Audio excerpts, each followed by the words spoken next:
There's a question most INFJs quietly carry. If I crave deep friendship so much, why does it feel so hard to keep? You don't want dozens of friends. You want one person who gets it. One person who can sit in silence without filling it. One person who can handle honesty. And yet, over time, people drift. Conversations stay shallow, or they pull away. And you're left wondering, am I too intense, or are they just avoiding depth? The answer is uncomfortable. It's both. Let's unpack it. 1. You don't just value truth, you activate it. When someone vents to you, you don't just comfort them. You analyze the pattern. You notice the contradiction. You gently, or sometimes not so gently, point out the blind spot. To you, truth is compassion. Growth requires clarity. But to many people, truth feels like exposure. You read micro-expressions, tone shifts, subtle hesitations. You sense when someone isn't being honest. And when you call it out, even calmly, something changes. Because most people don't want to be fully seen. They want to be affirmed. You offer depth, they wanted relief. And that mismatch creates distance. But here's the open loop.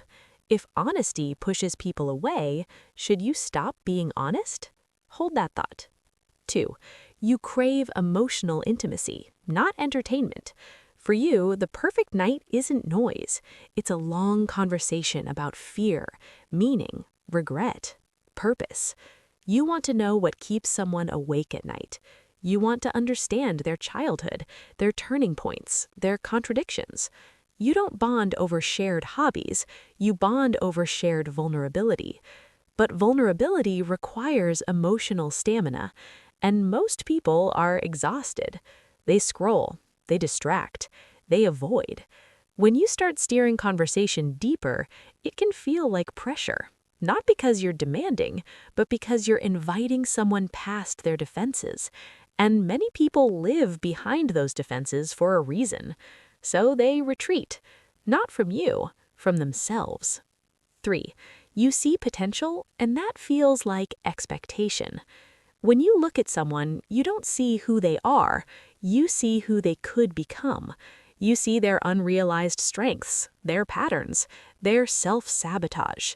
And instinctively, you want to help. You suggest books, strategies, perspective shifts. You believe growth is love. But here's what's rarely said. Being seen as potential can feel like being seen as not enough, even if that's not your intention. Some people don't want progress, they want comfort. When your presence subtly implies evolution, it can feel intimidating, so they retreat. Not from you, from themselves. 4. Your standards are quietly high. You don't call someone a friend after 2 hangouts. To you, friendship is loyalty, emotional intelligence, mutual presence. You resonate with the words of Khalil Gibran. Friendship is always a sweet responsibility, never an opportunity. You expect attentiveness, reciprocity, emotional depth, integrity. But here's the deeper tension. You also test people, silently. You observe how they talk about others, how they react to your success, whether they listen fully, whether they respect your need for space. And if they fail too many of these invisible tests, you withdraw. Calmly, permanently. From your perspective, you're protecting your peace. From theirs, it can feel sudden, unexplained, cold. So let's return to the question, why is friendship hard?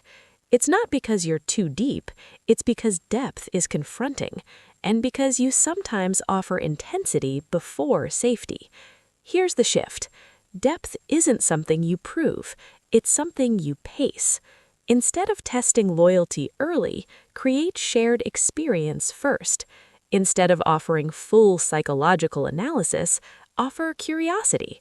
Instead of calling out every inconsistency, choose the ones that matter. Not to dilute yourself, but to build trust before excavation. Because the truth is, you don't actually want everyone. You want resonance. And resonance requires exposure from both sides, not just observation. You don't need to lower your standards, but you may need to reveal your inner world gradually, instead of waiting for someone to earn it completely. Friendship for you isn't about frequency, it's about alignment. And alignment takes time. When you stop assuming people are avoiding depth and start assuming they're afraid of it, your approach softens. And paradoxically, that softness is what allows depth to finally grow.